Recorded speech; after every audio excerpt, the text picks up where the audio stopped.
நடிகர் தனுஷ் ஆந்திராவை பூர்வீகமாக கொண்டவர் என்று இணையதளங்களில் செய்திகள் காட்டுத்தீ போல் பரவி வருகிறது. சமூக வலைதளங்களில் ஒரு தரப்பினர் தனுஷ் தமிழர் என்றும் மற்றொரு தரப்பினர் தனுஷ் ஆந்திராவை பூர்வீகமாக கொண்டவர் என்றும் சண்டையிட்டு வருகிறார்கள்.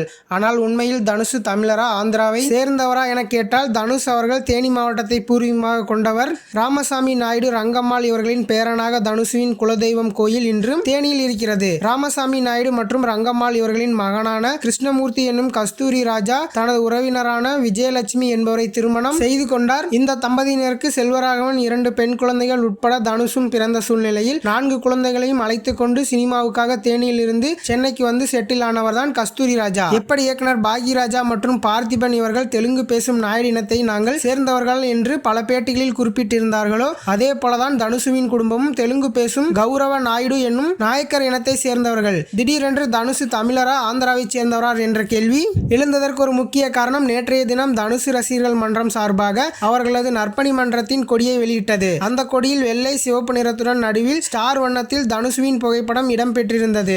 எண்ணம் போல் வாழ்க்கை எண்ணம் போல் தான் வாழ்க்கை என்ற வாசகம் அடங்கியிருந்த அந்த கொடியை பயன்படுத்தி அவரது ரசிகர்கள் 2031 நீங்கள் தான் அடுத்த முதல்வர் என்று பல இடங்களில் சுவரொட்டிகளை ஒட்டத் தொடங்கினார்கள். மேலும் சமூக வலைதளங்கள் வாயிலாக தனுஷ் தான் தமிழகத்தின் அடுத்த முதல்வர் என்றும் குறிப்பிட்டு வந்தார்கள்.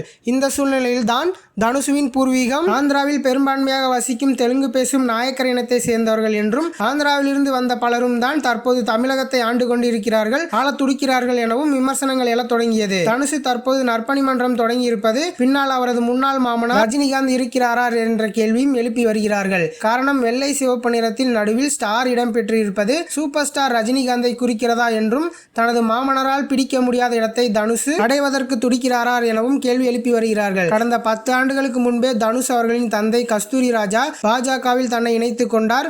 அதிகாரப்பூர்வமாக பாஜகவில் இணைந்த அவருக்கு பாஜகவின் மாநில கலாச்சார பிரிவின் துணைத் தலைவர் பதவியும் வழங்கப்பட்டது. இப்படி இருக்கக்கூடிய சூழ்நிலையில் பாஜகவின் தூண்டுதலின் பெயரில் தான் தனுஷ் தற்போது கட்சியை தொடங்கியிருக்கிறாரா என்ற ஒரு கேள்வி. தனுஷ் கட்சி ஆரம்பித்தால் விஜயை வீழ்த்தி தமிழகத்தின் அரியணையில் முதல்வராக தனுஷ் ஏற முடியுமா என விஜய் ரசிகர்களும் தனுஷ் ரசிகர்களும் தற்போது சமூக வலைதளங்களில் சண்டையிட்டு வருகிறார்கள். தனுஷ் குடும்பத்தை பொறுத்தவரை அவரது தந்தை கிருஷ்ணமூர்த்தி என்னும் கஸ்தூரி ராஜா 1991 ஆண்டு என் ராசாவின் மனசிலே என்ற திரைப்படத்தின் மூலம் தமிழ் சினிமாவில் ஒரு இயக்குனராக அறிமுகமாகி அதன் பின் சோலையம்மாள், தாய் மனசு, நாட்டுப்புற பாட்டு, எட்டுப்பட்டி ராசா, ஏ ஆச ராசாவே, வீரமஞ்ச மண்ணு, கரிசக்காட்டு பூவே, துள்ளுவதே இளமை, ட்ரீம்ஸ் என தமிழ் சினிமாவில் 17க்கும் அதிகமான திரைப்படங்களை இயக்கியிருந்தார். மேலும் ஒரு நடிகராக தனுஷுவின் தந்தை கஸ்தூரி ராஜா மௌனமொழி, படைத்தலைவன், ஹபீபி போன்ற திரைப்படங்களிலும் நடித்திருந்தார். கஸ்தூரி ராஜாவின் மூத்த மகன் செல்வராகவன் காதல் கொண்டேன், 7G ரெயின்போ காலனி, புதுப்பேட்டை, 1000ல் ஒருவன், மயக்கம் என்ன, 2ஆம் உலகம், NGK,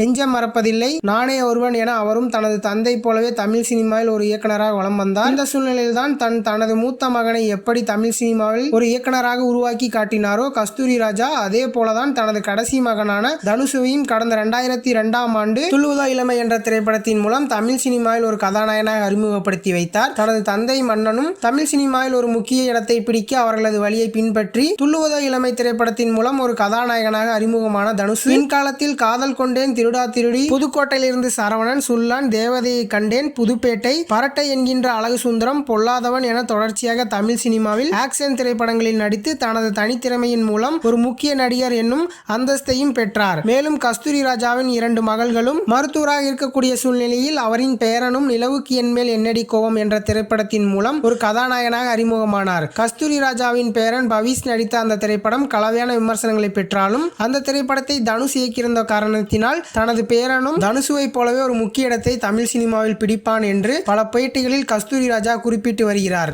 எப்படி தனது தந்தை கஸ்தூரி ராஜாவும் தனது அண்ணன் செல்வராகவனும் தமிழ் சினிமாவில் பல திரைப்படங்களை இயக்கினார்களோ அதே போல தனுஷும் ஒரு நடிகராக இல்லாமல் பவர் பாண்டி, ராயன், நிலவுக்கு என்மேல் என்னடி கோபம், இட்லி கடை என 4 திரைப்படங்களை இயக்கியிருக்கிறார். கடந்த 2004ஆம் ஆண்டு சூப்பர் ஸ்டார் ரஜினிகாந்தின் மூத்த மகள் ஐஸ்வர்யா ராயை திருமணம் செய்து கொண்ட தனுஷ் 2024ஆம் ஆண்டு தனது மனைவிடமிருந்து விவாகரத்து பெற்றார். தனுஷ் மற்றும் ஐஸ்வர்யா தம்பதியினருக்கு 2 மகன்கள் பிறந்த சூழ்நிலையில் சூப்பர் ஸ்டார் ரஜினிகாந்த் எப்படி போயஸ் கார்டனில் சொந்தமாக இடம் வாங்கி வீடு கட்டி குடியேறினாரோ அதே போலதான் தனுஷும் 300 கோடி ரூபாய் மதிப்பில் போயஸ் கார்டனில் இடம் வாங்கி வீடு கட்டியிருந்தது அப்போது பேசு பொருளானது. ஏன் சில பேர் தனுஷ் மற்றும் ஐஸ்வர்யா விவாகரத்து ஒரு நாடகம் என்றும் வருமானத்துறையிடம் இருந்து தப்பிப்பதற்காகத்தான் தனுஷும் ஐஸ்வர்யாவும் விவாகரத்து நடத்தியது போன்ற ஒரு நாடகத்தை அரங்கேற்றினார்கள் என்ற விமர்சனமும் செய்தார்கள். இந்த சூழ்நிலையில் தான் கடந்த சில வருடங்களாகவே தனுஷ் அவர்களின் திரைப்படம் பெரிய அளவில் பேசாமல் போக ஒரு கட்டத்தில் தனுஷ் தனது ரசிகர் மன்றம் மீது கவனத்தை திருப்பினார். ஆங்காங்கே நடக்கும் ரசிகர் மன்ற கூட்டங்கள், எல்லா மாவட்டங்களிலும் ரசிகர்களை அழைத்து சந்திப்பது, அவர்களுடன் இணைந்து புகைப்படம் எடுப்பது என ரசிகர்களை உற்சாகப்படுத்தி வந்த தனுஷ் பல மொழிகளில் ஒரு முன்னணி கதாநாயகனாக நடித்துக் கொண்டிருந்தாலும் நான் அரசியலுக்கு வருவேன் என்று எந்த ஒரு பேட்டியிலுமே குறிப்பிடவில்லை. இந்த சூழ்நிலையில் தான் நடிகராக இருந்த விஜய் எப்படி அரசியல் கட்சியை ஆரம்பித்து தமிழகத்தின் முதல்வராக அரியணை ஏறி இருக்கிறாரோ அதே போல நமது தலைவரை எப்படியாவது முதலமைச்சராக்க வேண்டும் என தனுஷ் ரசிகர்களும் உத்வேகத்துடன் செயல்பட தொடங்கியிருக்கிறார்கள். அதனுடைய முன்னோட்ட நிகழ்வாக தான் தனுஷ் அவர்களுக்காக நற்பணி மன்றத்தையும் அதன் கொடியையும் அறிமுகப்படுத்திய தனுஷ் ரசிகர்கள் எங்கள் தலைவர் தனுஷ் தான் 2031 தமிழகத்தின் முதல்வர் என்று பல்வேறு பதிவுகளில் குறிப்பிட்டு வருகிறார்கள். விஜய் எப்படி சினிமாவிலிருந்து அரசியலுக்கு வந்து இப்ப தமிழ்நாட்டோட முக்கிய சக்தியா மாறி இருக்காரோ